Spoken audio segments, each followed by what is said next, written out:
तो बच्चों, आप लोग के बीच पुनः 10th क्लास के एक चैप्टर आप लोग के बीच में है, उसका वीडियो नहीं गया था।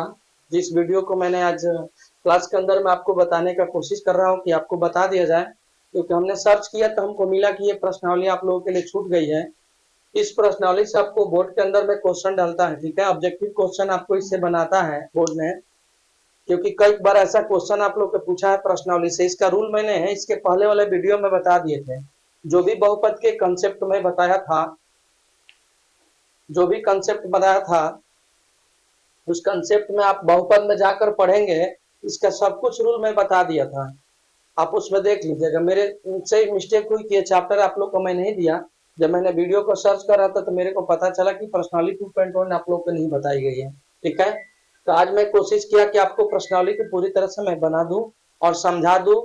कभी भी आपको इस टाइप के क्वेश्चन आएगा तो आपको इस लैंग्वेज से और इस तरीका से पकड़ना होगा कि वो क्या कह रहा है, हमको क्या जवाब देना है। प्रश्नावली में आप लोग का 2.1 है, ठीक है। कोई भी वीडियो आप लोग देखते हैं तो यह देखिए कि आप लोग पूरी लाइन से वीडियो देखिए, क्योंकि एक वीडियो देखेंगे बीच वाला तो अगला वाला छोड़ देंगे तो उसकी कंसेप्ट उसमें दी जाती है। कंसेप्ट आप लोग नहीं रख पाएंगे तो आप लोग भी समझ नहीं पाएंगे, क्योंकि ये चीज वही समझ सकता है जो इस चीज को जानता है। अनजान आप लोग को कुछ भी पता नहीं, क्योंकि आप इस बुक के बारे में क्या पता है कि आपको कब क्या पढ़ना है, क्या चीज पढ़ना है, कैसे पढ़ना है, क्या चीज उसमें सीखना है जो हमारे परीक्षा में वो क्वेश्चन रहे, उस क्वेश्चन से क्वेश्चन हम पकड़ पाए। तो मैं ये चाहूंगा कि आप लोग कोई भी वीडियो देखिए क्लास के तो अपना लाइन में, जैसे मैं वीडियो बना रहा हूँ तो कोई भी चैप्टर को मैं अधूरा नहीं छोड़ूंगा। हर चैप्टर को टच करूंगा। जैसे हम पढ़ा हूँ जो भी अध्याय, उस अध्याय के पूरी बुक के जो भी क्वेश्चन होंगे चैप्टर के मैं टच करूंगा। तो इसलिए मैं चाहूंगा कि आप लोग पूरी वीडियो देखिए, ढंग से देखिए और उसके तह में जाइए तो मैं क्या समझाया हूँ। जिस जगह आपको दिक्कत प्रॉब्लम है आप लोग क्लियर पूछ सकते हैं, कोई दिक्कत नहीं पूछने के लिए। आप लोग के सामने सब कुछ ओपन कर दिया, आप समझिए, उसको पूछिए और प्रैक्टिस कीजिए। उस तरह से क्वेश्चन को रूल पे अप्लाइए। कहीं क्वेश्चन आपको मिलता है तो आप समझिए कि वो रूल पे आता है कि नहीं। यदि रूल पे आ गया तो आप समझ लीजिए कि आप सही दिशा में जा रहे हैं। यदि रूल फ्लो नहीं कर रहा, जो मैं कंसेप्ट आपको बताया वो रूल फ्लो नहीं कर रहा, तो आप समझ लीजिए कि आप सही दिशा में नहीं है। तो इस प्रकार से क्वेश्चन जो दिया गया है प्रश्नावली 2.1 होगा 10th क्लास के, ठीक है। लिखा गया किसी बहुपद, बहुपद के बारे में चर्चा भी कर दिया था।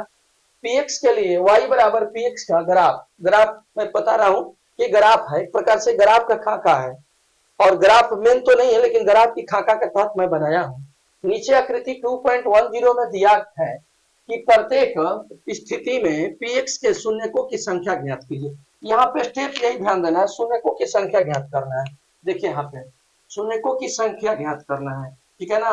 शून्यकों की संख्या ज्ञात करनी है। तो शून्यकों की संख्या ज्ञात करने के लिए इसको रूल मैंने पीछे वाला में वीडियो में मैं बनाया था और बताया भी था, लेकिन ये चैप्टर पता ना कैसे छूट गया। तो मेरे को ध्यान में आया कि नहीं इसको बता दिया जाए, तो आगे चैप्टर जो होगा उसको मैं बताऊंगा। तो इसमें शून्यकों की संख्या ज्ञात करने के लिए मैंने रूल दिया था कि इसमें दो तरह के अक्ष होते हैं। कोऑर्डिनेट ज्योमेट्री 9th क्लास के बेसिक होगा, 8th क्लास में ही पढ़ना था इसको, कि अक्ष जो है दो गो रेखा आती है, एक ऊपर से आती है नीचे की ओर जाती है और एक आती है दाएं से बाएं की ओर जाती है। तो जो ऊपर से नीचे की ओर रेखा आती है, ये रेखा जैसे ऊपर से नीचे की ओर जो रेखा आई, इस रेखा को हम लोग ऊर्ध्वाधर अक्ष बोलते हैं, ठीक है ना। ऊर्ध्वाधर अक्ष भी बोलते हैं इस, या वाई अक्ष भी बोलते हैं, ठीक है ना। ये रेखा को जो ये रेखा ऐसे जा रही है इसको हम लोग एक अक्ष बोलते हैं, एक अक्ष बोलते हैं, ठीक है। या क्षैतिज रेखा भी बोलते हैं, ठीक है। या इसका नाम भुज भी बोलते हैं, इसका नाम कोट भी बोलते हैं। 9th क्लास में बेस में आपको ये पूरी जानकारी मिली हुई है, ठीक है। तो इसमें क्या होता है कि कभी भी शून्यकों की संख्या बतानी होगी तो आपको ध्यान रखना होगा एक्स के लिए एक्स में देगा तब, ठीक है। कभी ऐसा होगा कि यहाँ पे वाई की जगह पे एक्स भर देगा, यहाँ वाई के भरेगा, तो वाई के भरेगा तो वाई पे देखेंगे, एक्स भरेगा तो एक्स पे देखेंगे। तो इसके लिए एक्स पे ध्यान देना होगा, क्योंकि एक्स के लिए कह रहा है, एक्स के लिए बोल रहा है। यहाँ पे शब्द दिया एक्स के लिए, वाई बराबर पी एक्स का अगर आप नीचे दिया गया है तो शून्य की स्थिति पूछ रहा है। तो इसमें एक ही चीज ध्यान देना है कि एक अक्ष को जो ग्राफ गया है वो कितना बार काटा है, एक अक्ष को ग्राफ वो कितना बार काटा है या कितना बार शॉर्ट करके गया है, स्पर्श करके, यही मैंने देखना है। कितना बार काटा है, काटने का मतलब होता है कि छेद कर जाना। जैसे ये मान लीजिए कि एक रेखा हो गया, ये एक अक्ष है, इसको ऐसे ऐसे कर रहा है तो ये काट रहा है। देखिए यहाँ काटा, यहाँ काटा, यहाँ काटा, यहाँ काटा, यहाँ काटा, यहाँ काटा, यहाँ काटा, ये कटिंग हो गया। तो काटने वाला का संख्या मेन गिनना हमको। एक ये पोजीशन हो गया, एक पोजीशन हो गया कि बिना काटे स्पर्श करेगा, जैसे ऐसे दिया था ऐसे करेगा, बस ऐसे करके स्पर्श करेगा। स्पर्श करने वाला और काटने वाला दो चीज पर ध्यान देना है। एक अक्ष को रेखाएं कितने जगह काटी है और कितने जगह स्पर्श की है, जितना जगह काटी है जितना जगह स्पर्श की है वही उसका शून्यक होता है, उतनी संख्या शून्यक कहलाएगी। तो आइए पहला क्वेश्चन में मैं ध्यान देता हूं, इसमें ध्यान दीजिएगा कि इसमें शून्यक की संख्या होगी तो क्या होगी। ये आपके बुक के ग्राफ है जो मैं बनाया हूं बोर्ड के ऊपर में, ठीक है। इसको इसलिए की बार बना दिए कि क्योंकि टाइम नहीं लगेगा हमको आपको समझाने में। जैसे आपको ध्यान दीजिएगा, ये एक अक्ष हो गया, ये रेखा है, ये रेखा देखिए काटा है किसको, वाई अक्ष को काटा है, ये वाई अक्ष को काटा है, यहाँ पर एक्स को नहीं काटा, इसको कहीं टच नहीं किया है, तो इसलिए इसका क्या होगा, शून्य की संख्या कुछ भी नहीं होगा। तो इसके लिए हम लोग लिख देंगे क्या चीज, अतः कोई शून्यक नहीं,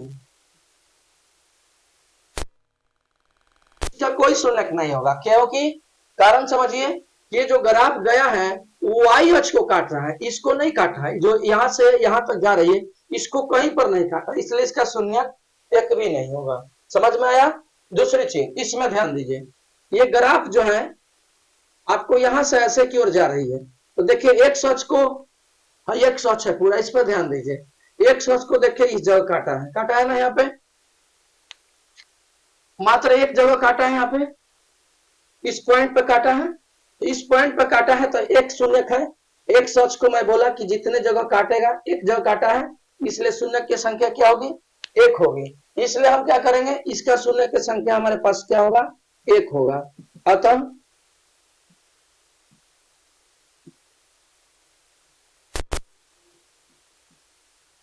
शून्य की संख्या बराबर एक होगा, एक जगह काटा है एक शून्यक होगा, बस यही देखना है। शून्य की संख्या इसमें कितनी है, एक होगी, क्योंकि एक जगह यहाँ काटा है, यहाँ ए डाल दीजिए कोई दिक्कत नहीं, ए बिंदु पर काटा है। यही आपके इसमें प्रोसेस पे समझना है, इसमें कहीं पर नहीं काटा है एक अक्ष को, इसलिए इसका कोई शून्यक नहीं है। ये एक जगह काटा है एक अक्ष को यहाँ पर, इसलिए एक शून्यक हो गया। तीसरा वाला में देखते हैं, ये देखिए एक अक्ष है, ठीक है, एक ये देखिए ग्राफ ऐसे जा रहा है, ऐसे जा रहा है, देखिए एक जगह यहाँ काटा है, एक जगह यहाँ काटा है, एक जगह यहाँ काटा है, कितने जगह काटा है, तीन जगह काटा है हमको, तीन जगह काटा है ना, यहाँ पे एक जगह काटा, दो जगह काटा और यहाँ तीसरा जगह काटा। ये ए हो गया, यहाँ बी हो गया, यहाँ सी हो गया, एक तरह से समझिएगा ये। तो तीन जगह काटा है आपको, तो इसका शून्य की संख्या कितनी होगी, तीन होगी, एक दो तीन। इसका लिखा जाएगा अतः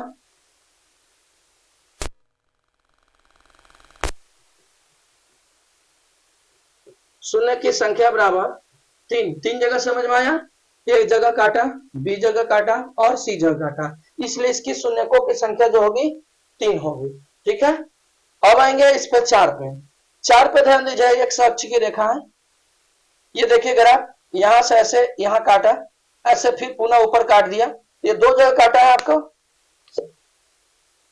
एक यहाँ काटा है और एक यहाँ काटा है, इसमें ए लीजिए और यहाँ बी लीजिए, तो अतः शून्यकों की संख्या इसकी कितनी होगी, दो होगी। समझ में आ रहा है, यहां लिख दीजिएगा अतः शून्य की संख्या बराबर दो, इस दो जगह काटा है यहाँ पे और यहाँ पर, इस शून्य की संख्या इसकी दो हो जाएगी। यही आपको ऐसा कंसेप्ट देता है क्वेश्चन, बोर्ड के अंदर में पूछता भी है, इस तरह से ग्राफ बनाकर आपसे पूछने लगेगा, तो उस समय अगर नहीं जानते तो आप फंस जाएंगे, इसलिए आपको इसको जानना जरूरी होगा। इसमें ध्यान दीजिए 5 नंबर आकृति में, ये एक अक्ष हो गया मेरा और ये वाई अक्ष हो गया। एक अक्ष देखिए यहां से ग्राफ चला, यहाँ काटा है, इस पोजीशन पे काटा है, फिर नीचे आया, इस पोजीशन पे काटा है, फिर नीचे से गया यहाँ काटा, फिर ऊपर से नीचे आया यहाँ काटा, एक दो तीन चार जगह काटा, यहाँ ए डालिए, यहाँ बी डालिए, यहाँ सी डालिए, यहाँ डी डालिए, तो कितने जगह काटा, ये चार जगह काटा, इसके शून्य कितना हो जाएगा, चार हो जाएगा। इसमें लिख दीजिएगा अतः शून्य की संख्या बराबर 4 होगा। इसमें शून्यकों की संख्या 4 होगी। y वाला कटने वाला आपको नहीं गिनना है, गिनना है केवल x वाला। x अक्ष को जितना बार रेखाग्राफ काटेगा उतना शून्य होगा, यही ध्यान देना होगा। इसमें बात करेंगे, मैं रूल बताया था, ये लास्ट क्वेश्चन होगी इसके लिए, कि x अक्ष को जितना बार स्पर्श करेगा या जितना बार काटेगा उतने ही शून्य होती है। तो यहाँ पे क्या देख रहे हैं, यहाँ पे देखिए एक जगह यहाँ काटा, यहाँ से गया तो इस जगह काटा, और ऊपर से फिर नीचे तो यहाँ स्पर्श किया, फिर यहाँ से गया तो यहाँ स्पर्श किया, तो क्या हो गया ए बी और सी। तो क्या देख रहे हैं, ये 3 जगह हम लोग के ग्राफ को, एक अक्ष को ये ग्राफ काटा है, तो इसकी शून्य कितना होगी, 3 हो जाएगी, ठीक है ना। इसकी शून्य कितना हो जाएगी, 3 है, यहाँ लिख देते हैं। अतः शून्य की संख्या बराबर 3। यही मूल इसमें आपको समझना है क्वेश्चन के अंदर में। तो इसमें एक भी शून्य नहीं होगा, क्योंकि ये जो है y अक्ष को काटा है, x अक्ष को नहीं काटा है। इस प्रकार से ये आपकी पर्सनली 2.1 की चैप्टर समाप्त हो गई। अब इसके बाद जो भी वीडियो आपकी बात 2.2 की पर्सनली में डाल दिया गया है वीडियो, उसमें आप क्लास में एक न्यू सिलेबस में वीडियो चलेगी, उसको आप लोग देखेंगे। और पर्सनली अब आपकी नेक्स्ट वीडियो जाएगा, इस 2.3 शायद होगा। मैं बता देना चाहता हूँ, अगला चैप्टर आपके जो जाएगी वो 2.3 से संबंधित होगा, ठीक है, 2.3 से होगा। इसके रूल मैं बता दिया हूँ, शायद रूल बना दिया हूँ, ठीक है, या रूल बता देता हूँ पुनः, उस वीडियो को आप लोग देख लेंगे 2.3। तब इसके बाद आपको चलेंगे हम अगला चैप्टर पे, 2 चर वाले रैखिक समीकरण। तो सबसे पहले आप लोग 2.3 देखेंगे, ये वाला 2.1 है। 2.2 के वीडियो आपको क्लास की पूरी एकदम पारदर्शी के अनुसार से एकदम बारीकी के तहत से आप लोग को समझा दिया गया है 2.2 को। और 2.3 आपको वीडियो नेक्स्ट क्लास में चली जाएगी, उसको आप लोग देख लेंगे, क्योंकि बहुपद से बहुपद के डिवाइड करना हम लोग सीखते हैं, ठीक है। इसी के साथ यह आपकी क्लास 2.2 पे समाप्त होती है। धन्यवाद।